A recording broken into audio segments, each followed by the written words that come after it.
¿Qué es la lógica? Cuando uno se pregunta ¿qué es la lógica matemática?, lo más probable es que nos digan cosas como que se trata del estudio del razonamiento, o del pensamiento ordenado y sistematizado, o que es una herramienta utilizada para pensar bien. En estricto rigor, la lógica no se centra en juicios de valor como los que están detrás de afirmaciones que hablan del pensar bien, pero sí trata características más técnicas como el orden y la sistematización. El estudio del razonamiento, enfocado en estas características, es la idea clave dentro del estudio de la lógica. Sin embargo, a la hora de comenzar a estudiar la lógica, lo normal es que no se hable directamente de tales cosas, sino que éstas emergen de forma natural cuando se presentan y se desarrollan sus definiciones. En principio, la lógica es un lenguaje.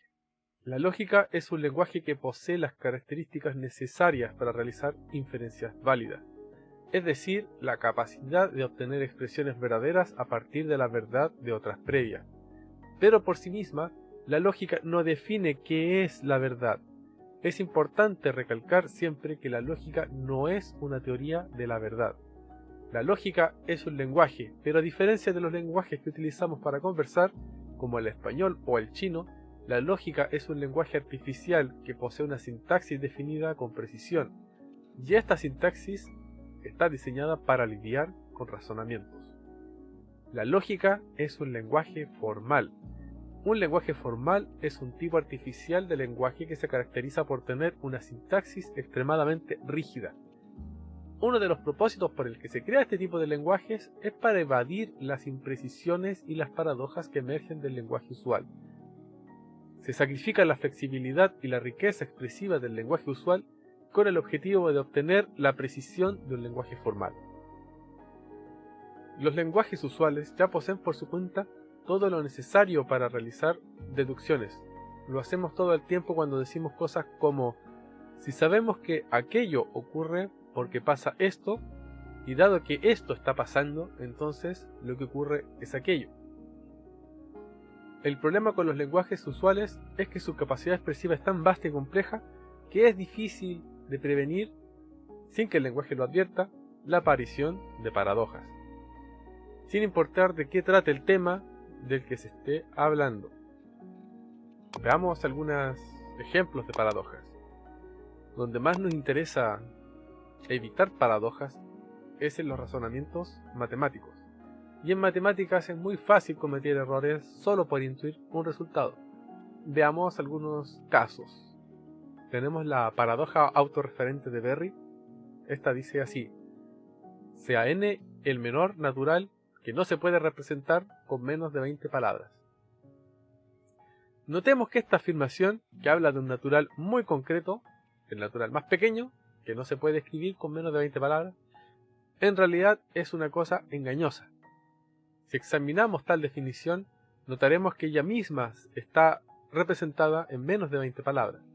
Esto conduce a una paradoja. ¿Es posible a través de esta definición definir tal número natural? Supongamos que la definición es correcta. Como tiene menos de 20 palabras, ya no sirve para definir tal número, por lo tanto, no puede ser correcta.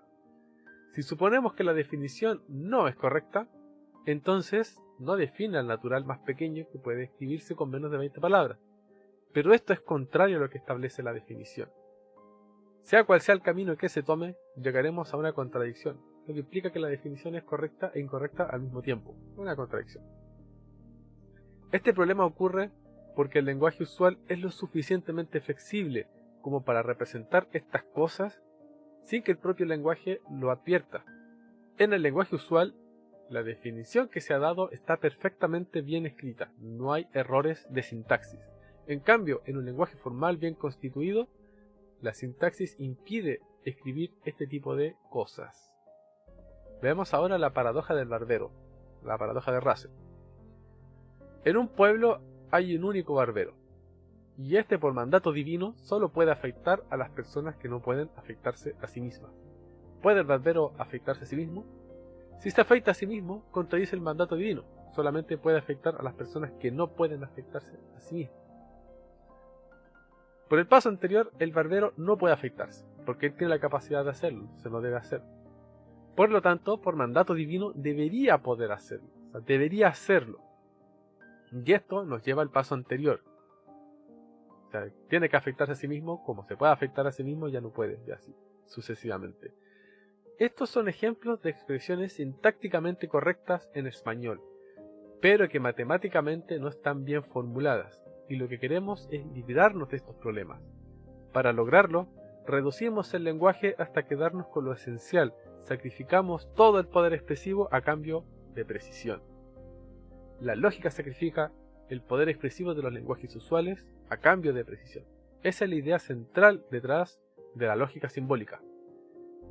La lógica simbólica es también presentada como el estudio de los principios del razonamiento. Es lo que nos encontramos cuando estudiamos las técnicas básicas de deducción. Lo que estudiamos cuando revisamos estas cosas es la lógica simbólica. El estudio formal del razonamiento conduce a la lógica simbólica, y esto es esencialmente una teoría matemática, es decir, de cosas que se entienden.